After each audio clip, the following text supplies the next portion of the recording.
आपको, बड़ी सीधी सी बात कह रहा हूँ। जो लोग ये चाहते हैं कि ये काम जल्दी हो, जो लोग ये चाहते हैं कि हम जल्दी से ड्यूटी पे जाएं, मैं उन तमाम साथियों से हाथ जोड़ करके अपील करना चाहता हूं। मैं उम्र में भी उनसे बड़ा हूं, पद में भी उनसे बहुत बड़ा रहा हूं, मैं कोई मजदूर नहीं रहा।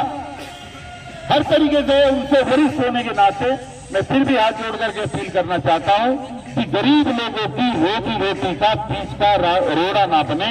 सब लोग, अगर तुम भी नौकरी के लिए आए हो और ये भी नौकरी के लिए आए हैं, तो सब लोग एक साथ मिलकर के नए सिरे से अपने आंदोलन की शुरुआत करें और धीरे धीरे रिजल्ट आने शुरू होंगे और सबको अपने आप पता लग जाएगा कि हम 3 महीने से जो काम नहीं करा पाए, अब हम सही लाइन में आगे बढ़ गए। आएंगे तो उनका भला, नहीं आएंगे तो फिर तब भी उनका भला। जितने साथी हैं, आप लोग ईमानदारी के साथ अपने धरने पर डटे रहें। और अगर सरकार नहीं मानेगी तो दूसरे रास्ते तब इख्तियार किए जाते हैं कि बार बार निवेदन करने के बाद, बार बार अपील करने के बाद, बार बार अपनी बातों को समझाने के बाद सरकार नहीं मान रही है, इसलिए अब सरकार को घेरने के लिए चलेंगे। यही तो होता है तरीका। अब आपका कोई कागज नहीं, कोई पत्थर नहीं, कोई फाइल नहीं, कोई मुद्दा नहीं, और घेरने चले गए और रिजल्ट यही हुआ तो किराड़ी में हुआ। एक बच्चे के साथ इतना बड़ा हादसा हुआ, ये सब आपके सामने है। इसलिए अंधे होकर के नहीं चलना दोस्तों, बिल्कुल कानूनी दायरे में रह करके चलना है।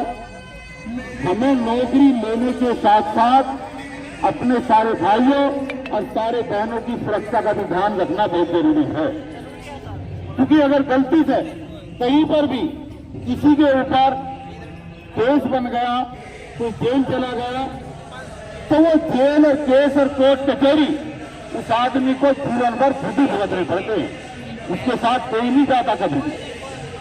इसलिए ऐसी कोई हरकत हम नहीं करेंगे जिससे हमारा साथी कोई परेशानी में आ जाए, और जिससे परेशानी में आकर के अगर आप लोग ड्यूटी पे आ भी गए और कुछ लोग उन कोर्ट केसों में फंस गए, तो सब लोगों के ड्यूटी पे आने के बावजूद भी तोड़ फोड़ करने वाले लोग, जिनके ऊपर केस बनेगा, FIR होगी, वो लोग कभी ड्यूटी पे जिंदगी में नहीं आएंगे। इसलिए हम अपने किसी साथी को ऐसी गर्दिश में धकेलना नहीं चाहते।